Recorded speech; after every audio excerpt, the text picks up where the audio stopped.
أشهد أن لا إله إلا الله.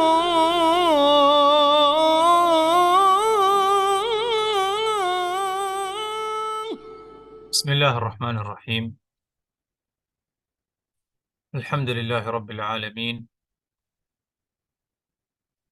والصلاة والسلام على رسوله الكريم، أما بعد. اللہ تبارک و تعالیٰ پر حمد و ثنا اور اس کے نبی کریم صلی اللہ علیہ وسلم پر بے شمار بے حدد درود و سلام کے بعد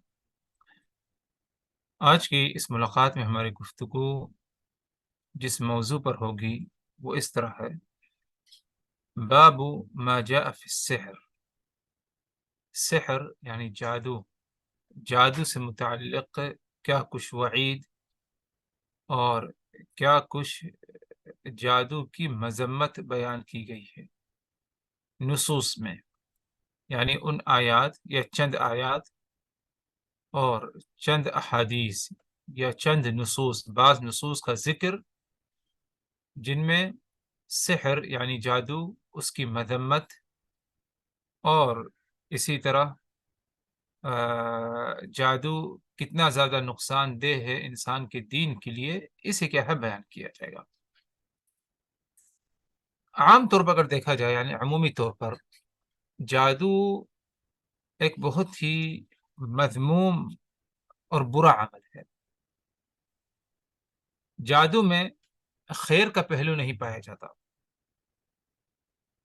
مطلب یہ کہ یعنی بعض برائیوں پر اگر غور کیا جائے تو اس میں کسی پہلو پر یا کسی ناحیے سے کچھ فائدہ مل جاتا ہے انسان کو، لیکن جادو ایک ایسی برائی ہے کہ اس میں فائدہ نہیں، یعنی ایک مثال لے لیجئے کہ اللہ تبارک و تعالی نے قرآن مجید میں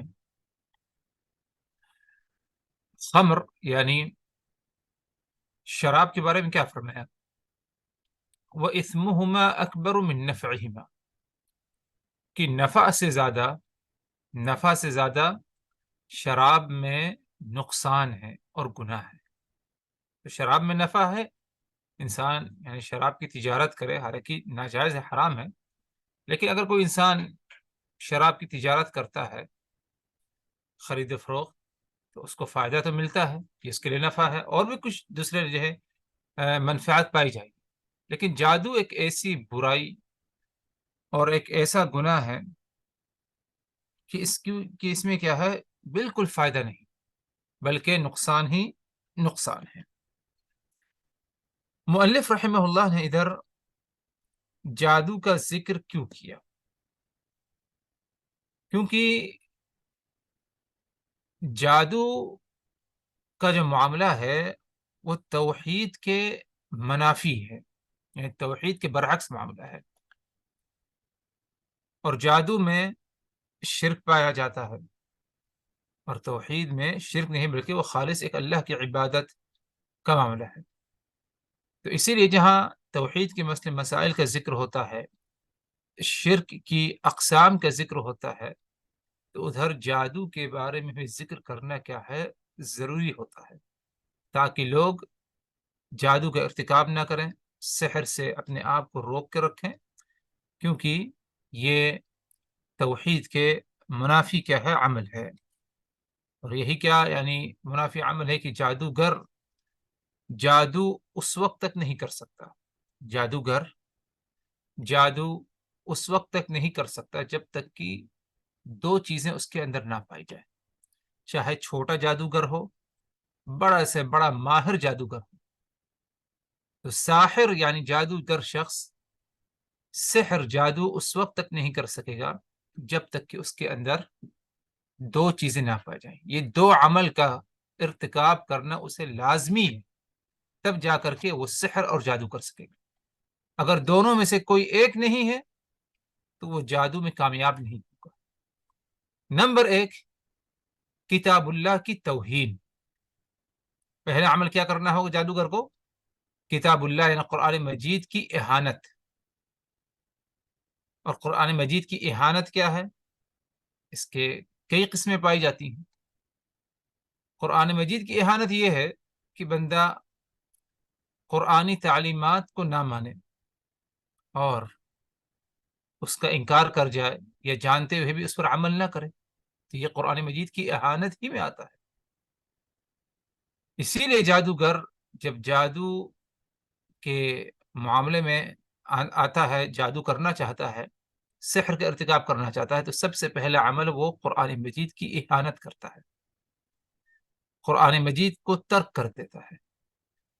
اسی لیے یعنی اگر یہ بات کہی جائے تو غلط نہیں، کیونکہ یہ مثالیں اور یہ معاملات دیکھا گیا ہے، پایا گیا ہے کہ شیطان اس شخص کو اس بات کا حکم دیتا ہے کہ اگر تم جادو کرنا چاہتے ہو، اس میں تمہیں کامیابی ملے، تو قرآن مجید کو تم نجس، پلید، گندی چیزوں سے لکھو، پیخانہ ہے، پیشاب ہے، وغیرہ وغیرہ، یعنی اندازہ نہیں لگا سکتے کہ اس کو لے کر تم قرآنی آیات کو لکھو۔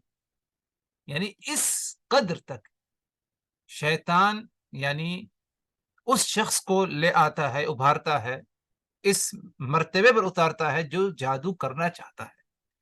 تو جادوگر جادو اس وقت تک نہیں کر پائے گا کوئی شخص جب تک کہ اس کے اندر دو عمل نہ پائے جائے۔ پہلا عمل کیا ہے کہ وہ قرآن مجید کی اہانت کرے، اور قرآن مجید میں خود اللہ تبارک و تعالی نے اسی بات کی طرف اشارہ فرمایا، خاص طور پر یہودیوں کے بارے میں، کہ نبذ فریق من الذین اوتوا الکتاب کتاب اللہ وراء ظہورہم کأنہم لا یعلمون۔ ان یہودیوں نے یعنی رسول پیغمبر آنے کے باوجود، انہوں نے اللہ کی کتاب کو پانے کے باوجود کتاب اللہ کو، یعنی تورات کی طرف اشارہ ہے جو اللہ کی کتاب ہے، اس کو اپنے پیٹھ پیچھے کر دیا، رکھ دیا۔ یعنی اس پر عمل کرنا چاہیے لیکن انہوں نے اپنے پیٹھ پیچھے اسے پھینک دیا، اس پر عمل نہیں کیا، اہانت کی۔ تو کہنے کا مقصد ہے کہ جادوگر اس وقت تک جادو میں کامیاب نہیں ہوگا جب تک دو عمل نہ کرے، اور بھی دیگر اعمال، لیکن یہ دو عمل لازمی ہے۔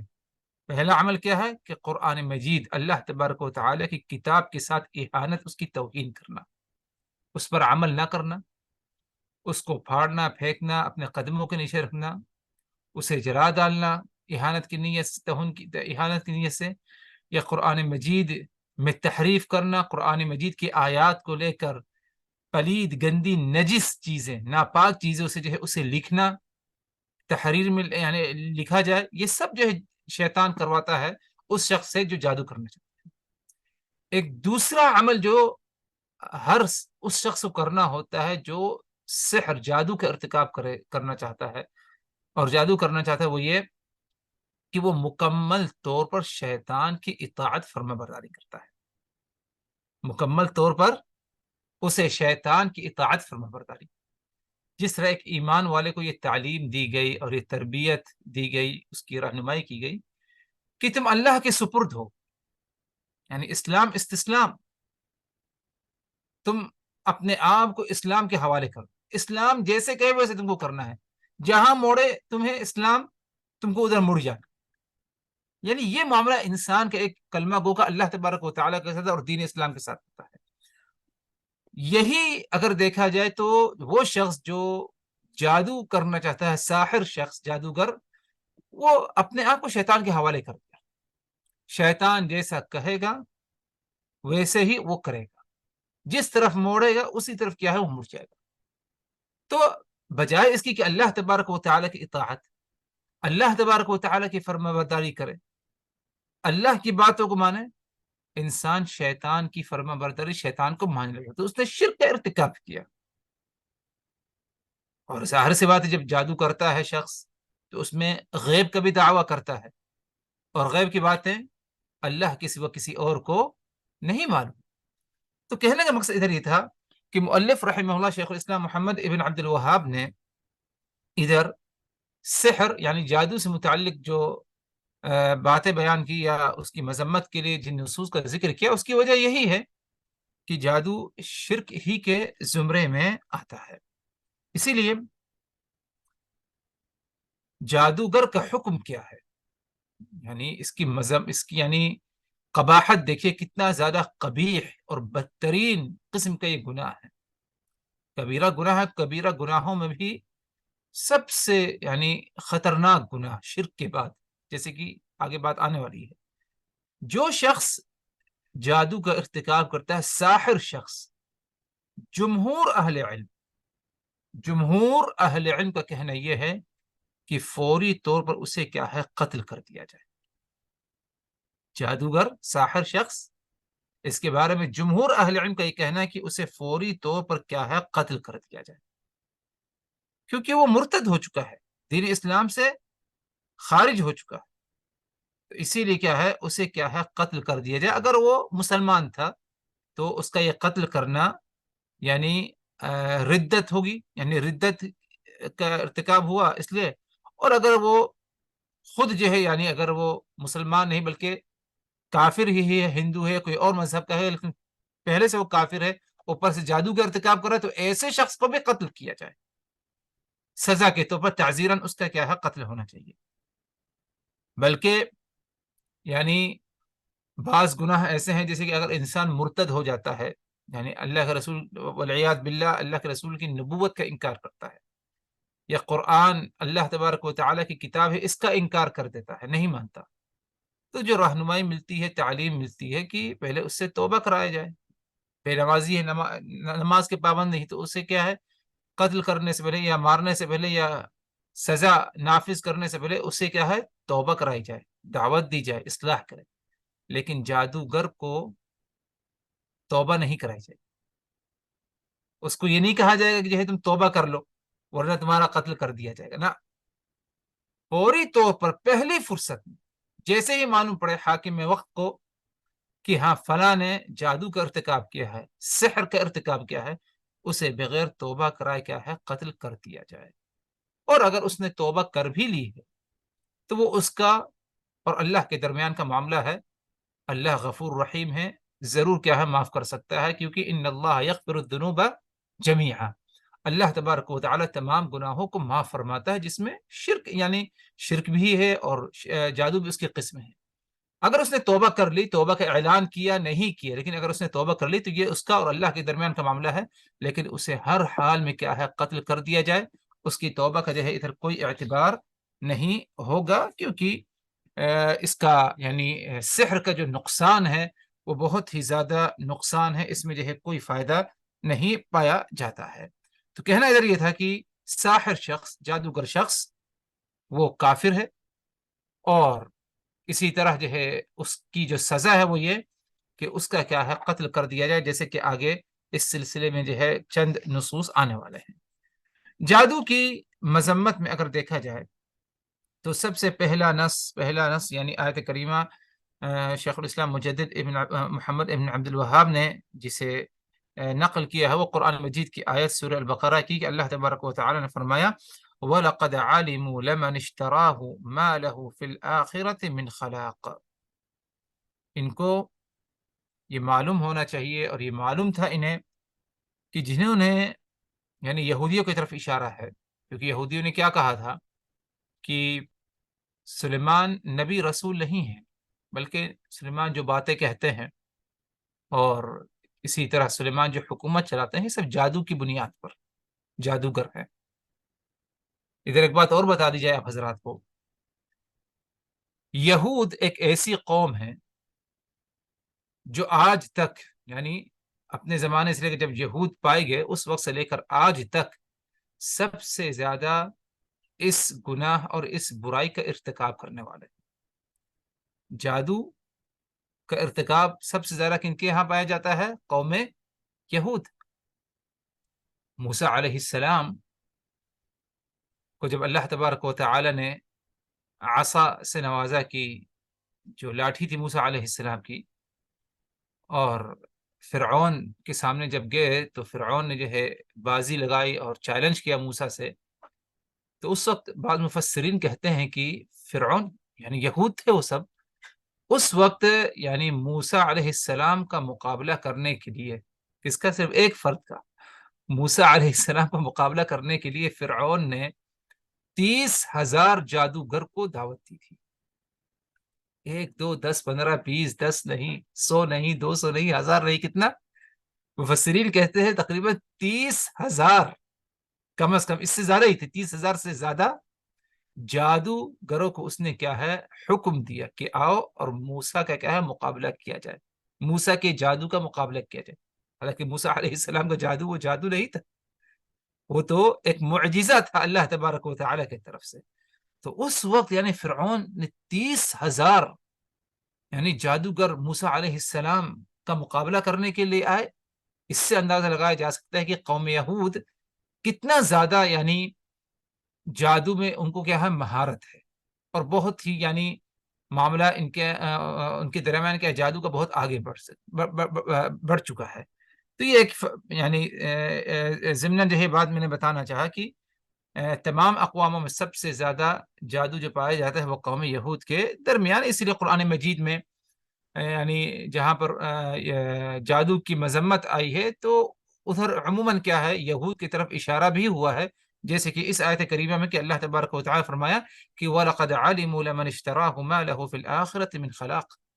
ان کو یہ بات یعنی خوب اچھے سے سمجھ لینی چاہیے، جاننی چاہیے کہ جنہوں نے جادو کا ارتکاب کیا سحر کا، یعنی یہودیوں کو بتایا جا رہا ہے، ان کو یہ بات جان لینی چاہیے مَا لَهُ فِي الْآخِرَةِ مِنْ خَلَاقٍ، کہ روز قیامت ان کے حق میں کوئی کامیابی نہیں، یعنی کامیابی ان کو مل ہی نہیں سکتی، کوئی یعنی ترقی یعنی جنت داخل ہونا، جنت کے درجات پر فائز ہونا، یہ ان کو حاصل ہی نہیں ہوگا، کیونکہ انہوں نے کیا ہے جادو کا ارتکاب کیا۔ تو اس سے یہ معلوم ہوا کہ جادو کوئی یعنی چھوٹا گناہ نہیں، کبیرہ گناہ ہے، اور ایک ایسا گناہ ہے کہ جس سے انسان کیا ہے جنت سے محروم رہ جائے گا۔ اور جنت سے کون انسان محروم ہوگا؟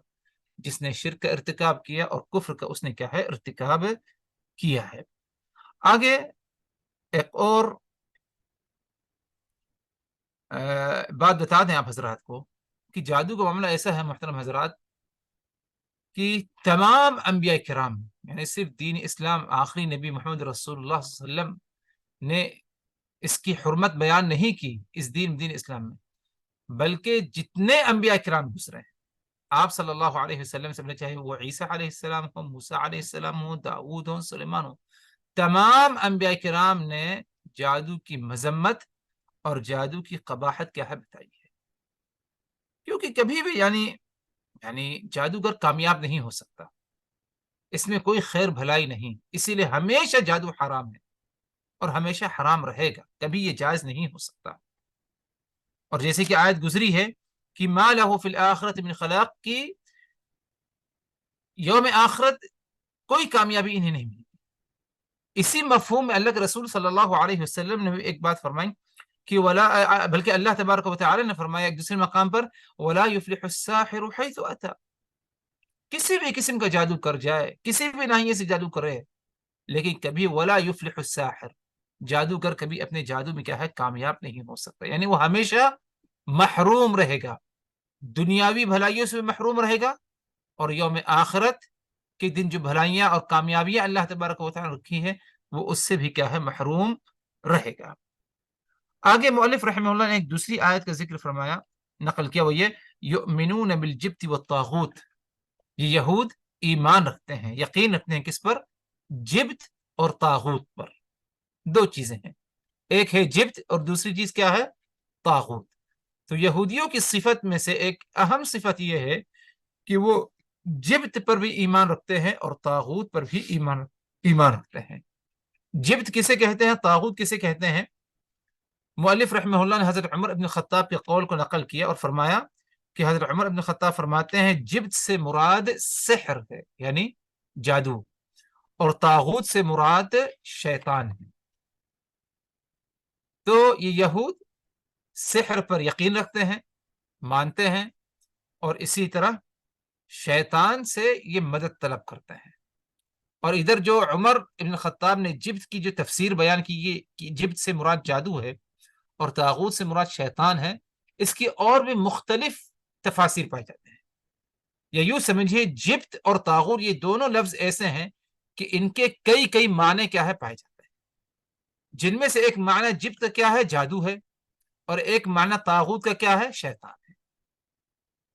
حضرت جابر ابن عبداللہ رضی اللہ عنہ فرماتے ہیں الطواغیت کہان کان ینزل علیہم الشیطان فی کل حی واحد. طواغیت سے مراد کاہن شخص ہے. طاغوت یا طواغیت سے مراد کیا ہے؟ کاہن شخص. کاہن کسے کہتے ہیں؟ جو مستقبل کے بارے میں بتائے، آگے کیا ہونے والا ہے اس کے بارے میں لوگوں کو بتاتا ہے، اسے کیا ہے؟ کاہن کہا جاتا ہے. تو جابر بن عبداللہ فرماتے ہیں کہ طاغوت سے مراد کاہن شخص ہے جس پر شیطان نازل ہوتا ہے، ان کو بتاتا ہے کچھ باتیں، تو کاہن شخص لوگوں تک بتاتا ہے. فی کل حی واحد، اور ہر قبیلے میں کیا ہے؟ ایک کاہن ہوا کرتا تھا. ہر قبیلے میں ایک کاہن ہوا کرتا تھا. تو المہم ادھر کہنا یہ تھا کہ یہود کی جو صفت ایک بیان کی گئی ادھر وہ یہ کہ یؤمنون بالجبت والطاغوت، کہ یہ ایمان رکھتے ہیں، یقین رکھتے ہیں، عمل کرتے ہیں کیا؟ جبت یعنی سحر، اور اس لیے طاغوت یعنی شیطانی عمل بھی ان کے اندر کیا ہے؟ پایا جاتا ہے. اب آگے مؤلف رحمہ اللہ نے ایک حدیث روایت کی جس میں جادو کو کبیرہ گناہ اور شدید قسم کے، بڑے قسم کے کبیرہ گناہوں میں شمار کیا گیا. معروف مشہور حدیث ہے. حدیث کے راوی حضرت ابو ہریرہ رضی اللہ عنہ فرماتے ہیں کہ اللہ کے رسول صلی اللہ علیہ وسلم نے فرمایا اجتنبوا السبع الموبقات، 7 قسم کے مہلک گناہ، ان سے تم اجتناب کرو، ان سے تم بچو. 7 مہلک گناہ، ان سے تم اپنے آپ کو بچاؤ. یعنی یہ 7 کبیرہ گناہ ہیں. کبیرہ گناہ کی اور بھی بڑی فہرست ہے. بعض اہل علم جیسے کہ امام ذہبی ہیں اور دیگر علماء ہیں، انہوں نے 70 گناہ، 70 یعنی جو ہے گناہ جو ہے شمار کے جو کہ کبیرہ گناہ. لیکن صرف 70 نہیں بلکہ اور زیادہ بھی کیا ہے، اگر غور فکر کیا جائے اور زیادہ بھی کیا ہے پایا جاتا ہے. لیکن اس حدیث میں رسول اللہ صلی اللہ علیہ وسلم نے جو ہے صرف 7 گناہوں کا ذکر کیا. تو ادھر اس بات کی طرف اشارہ ہے کہ تمام کبیرہ گناہوں میں، تمام کبیرہ گناہوں میں بھی 7 کبیرہ گناہ اور ہیں جو زیادہ بڑے خطرناک گناہ ہیں اور بالکل مہلک گناہ ہے، انسان کو ہلاک کر دیتا ہے، دنیا اور آخرت کی بھلائیوں سے محروم نہیں چاہتا ہے. یہ 7 گناہ کیا ہے؟ آپ صلی اللہ علیہ وسلم سے پوچھا گیا کہ یا رسول اللہ وما ہن، اے اللہ کے رسول یہ 7 گناہ مہلک گناہ کیا ہیں؟ تو آپ نے فرمایا نمبر 1 الشرک باللہ، اللہ کے ساتھ شرک کرنا، اللہ کے ساتھ کسی کو شریک ٹھہرانا، یہ سب سے بڑا اور سب سے پہلا مہلک گناہ ہے. آگے نمبر 2 آپ صلی اللہ علیہ وسلم فرمایا والسحر، جادو. غور کریے، شرک کے بعد سب سے زیادہ مہلک گناہ جس کا ذکر آپ صلی اللہ علیہ وسلم فرمایا کیا ہے؟ سحر ہے، جادو. تو ادھر سحر کی یعنی قباحت اور مذمت کیا ہے سمجھ میں آ رہی ہے.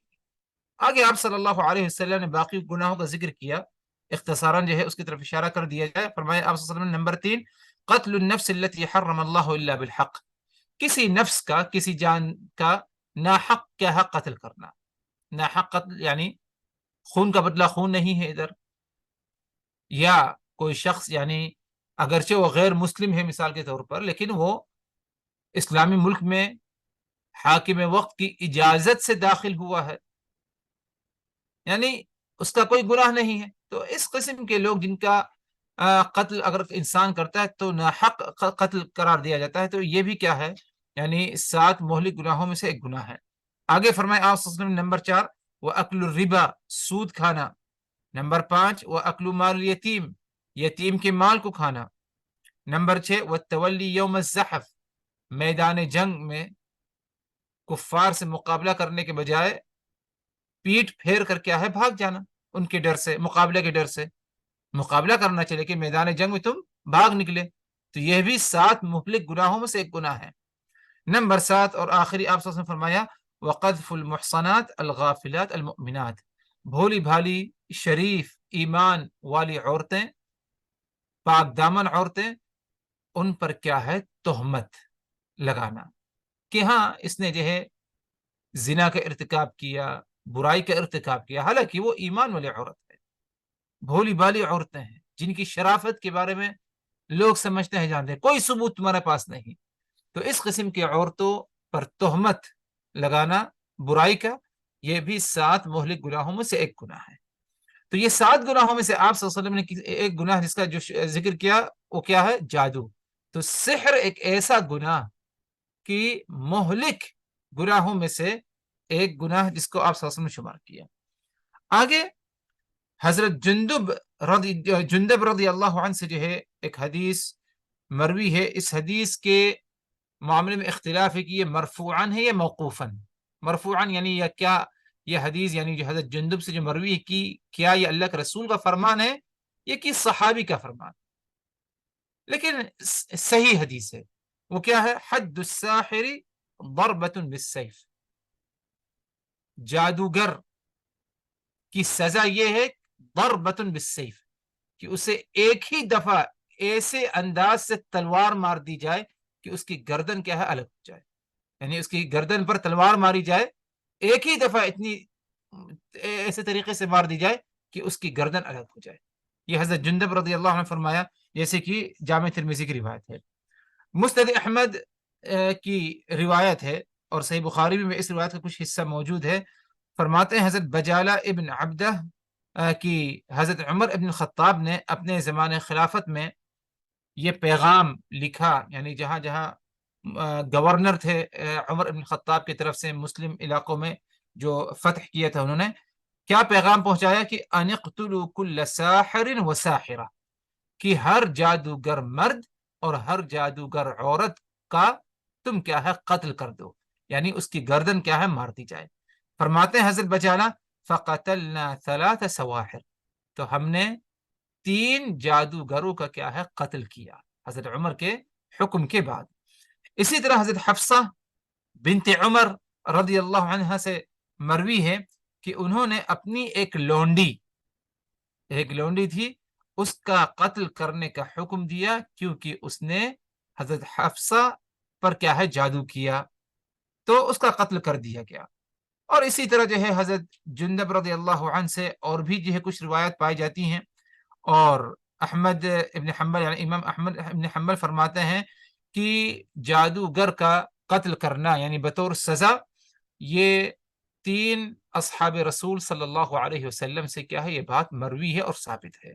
تو خلاصہ کلام یہ کہ جادوگر شخص اس کی سزا یہ ہے کہ اس کا فوری طور پر قتل کر دیا جائے، اور ان نصوص میں جن کا ذکر ہوا بھی یعنی جس میں جادوگر کا قتل کرنے کا حکم ہے، ان نصوص پر اگر غور کیا جائے اور دیگر اور نصوص جو اس سلسلے میں آتے ہیں، کہیں پر بھی یہ نہیں ملتا کہ پہلے اس سے توبہ کرائی جائے، بلکہ توبہ کرائے بغیر پہلی فرصت میں اس میں کیا ہے کوئی تاخیر نہ ہو، اس کا کیا ہے قتل کر دیا جائے، اس کو کیا ہے یہی سزا دی جائے۔ اور ظاہر سی بات ہے یعنی اس کا قتل کرنا، یہ سزا دینا، یہ یعنی افراد کا کام نہیں ہے، بلکہ یعنی یہ ذمہ داران کا کام ہے، یا وہ ادارہ جس کو حکومت نے اس یعنی عمل کا کیا ہے حکم دیا ہو یا اجازت دی ہو، ورنہ اگر افراد اس طرح کرنا چاہے تو اسلام اس کی اجازت نہیں دیتا۔ خلاصہ کلام یہ محترم حضرات کہ جادو توحید کے منافی کیا ہے ایک عمل ہے، اور بہت ہی سنگین قسم کا کیا ہے جرم ہے۔ ایسا شخص کیا ہے یعنی کافر ہو جاتا ہے، کفر کا ارتکاب کرتا ہے، کیونکہ اس نے اللہ تبارک و تعالیٰ کے ساتھ یعنی دوسروں کو شریک ٹھہرایا، غیب کا علم کا دعویٰ کیا اس نے، اور اس نے ایک ایسے عمل کا ارتکاب کیا کہ اس سے کوئی فائدہ نہیں بلکہ اس سے نقصان ہی نقصان ہے۔ اور جادوگر شخص ایک ایسا ہے کہ اللہ نے فرمایا کہ ما لہ فی الآخرۃ من خلاق، کہ روز قیامت ذرہ برابر کوئی کامیابی اس کے حصے میں ہے ہی نہیں۔ ولا یفلح الساحر، جادوگر کبھی کامیاب نہیں ہو سکتا، لیکن اس کے باوجود اگر شخص کوئی ایک عام انسان جادوگر پر ایمان رکھے، یقین رکھے، یا اس سے مدد طلب کرے، یقیناً کیا ہے یہ اس کے ایمان میں ایک بہت ہی بڑا کیا ہے خلل ہے۔ اسے اپنی اصلاح کی ضرورت ہے اور اپنے ایمان کا جائزہ لینے کی ضرورت ہے، توحید سیکھنے کی ضرورت ہے۔ اسی لیے جتنا زیادہ انسان کا توحید مضبوط ہوگا اتنا ہی زیادہ جادو اور جادو کے زمرے میں جو اور اعمال آتے ہیں جن کا ذکر انشاءاللہ آگے آنے والا ہے، آگے آئے گا اس کا ذکر، تو اس اعمال سے انسان اتنا ہی زیادہ کیا ہے بچے گا، اور اس کی مذمت کو جو ہے سمجھے گا، اس کی یعنی قباحت کو سمجھے گا۔ لیکن جیسے انسان کے اندر توحید کی کمی پائی جائے گی، خلل پایا جائے گا، تو آسانی سے کیا ہے وہ جادو ہو یا کوئی اور جو ہے یعنی شرک کے زمرے میں آنے والا ہو، وہ اسے کیا ہے معمولی چیز سمجھے گا۔ اس لیے یعنی یعنی ہمارے معاشرے میں سماج میں چیز پائی جاتی ہے، ہم غور کریں، یعنی کئی دفعہ یہ باتیں سننے کو ملی ہیں، یعنی جیسے کہ اگر مرد کو اولاد نہیں ہو رہی، یعنی ایک معاملہ جو خود پیش آیا، یعنی اپنے سامنے کی بات ہے، اسے اولاد نہیں، ماں نے بہت کہا کہ اپنی عورت کو جو ہے طلاق دے دو، کوئی اور نکاح دوسرا کر لو تاکہ تمہیں اولاد نصیب ہو جائے، کئی سال تقریباً ہے 14-15 سال گزر گئے، لیکن وہ شخص توحید پرست سب کچھ، لیکن بیچاری ماں اس کو کسی نے ابھار دیا اور ورغلا دیا، اس کو دھوکے میں ڈال دیا کہ یہ فلاں جو ہے قسم کا جو ہے دوا ہے یا پاؤڈر ہے، پاؤڈر کی شکل میں جس کی دوائی ہے، بیٹا اگر سفر سے آئے تو اس کے کھانے میں ملا دو، تو اس کی برکت سے کیا ہے شاید جو ہے اسے اولاد ہو جائے، حالانکہ وہ چیز کیا ہے، جادو پائی گئی۔ تو یعنی یہ چیزیں ہمارے یعنی گھروں میں، اور سب سے خطرناک جادو وہی ہے جو میاں بیوی کے درمیان تفرقہ ڈالتا ہے۔ قرآن مجید میں خود جو ہے اس کا ذکر یعنی یفرقون به بین المرء وزوجه۔ جادو کیا ہے؟ سب سے قبیح چیز جادو کی یہ ہے کہ ازدواجی زندگی میں کیا ہے، خلل ڈال، میاں بیوی کو جو ہے جدا کر دیتا ہے۔ تو یہ ساری چیزیں ہمارے معاشرے میں، سماج میں ہیں، یہ لیکن نہیں پایا جاتا، اور لوگ یقین مانتے ہیں، یقین رکھتے ہیں۔ تو اس کی اصلاح کی کیا ہے، ضرورت ہے۔ جادو کی قباحت اور مذمت کتنا مذموم عمل ہے، اس کے بارے میں لوگوں کو آگاہ کرنے کی ضرورت ہے۔ اللہ تبارک و تعالی ہم سبوں کو سحر اور ساحر دونوں کو اچھے سے پہچاننے کی کیا ہے توفیق دے۔ ان کو اس لیے پہچانیں تاکہ ہم اپنے آپ کو ان کے شر سے محفوظ رکھیں، یعنی شر کو پہچاننا ہے، صرف خیر کو نہیں پہچاننا۔ حضرت حذیفہ ابن یمان وغیرہ سے مروی ہے کہ صرف خیر کو نہ پہچانو، بھلائی کو نہ پہچانو، بلکہ شر کو بھی پہچانو۔ شر کو کس مقصد سے پہچاننا ہے؟ شر کو شر کے لیے نہیں پہچاننا، بلکہ شر کو اس لیے پہچاننا ہے کہ ہم اس سے کس طرح بچیں۔ اگر آپ شر کو نہیں پہچانیں گے تو بچ نہیں سکیں گے۔ تو اسی لیے جادو، جادوگر، ساحر، سحر دونوں کو اللہ جو ہے ہمیں یعنی پہچاننے کی توفیق دے، یہ صلاحیت دے، تاکہ ہم اس سے کیا ہے اپنے آپ کو بچائیں اور لوگوں کو بھی کیا ہے بچنے کی کیا ہے دعوت دیں۔ اقول قولی هذا واستغفر الله لي ولكم من كل ذنب فاستغفروه انه هو الغفور الرحيم۔ لا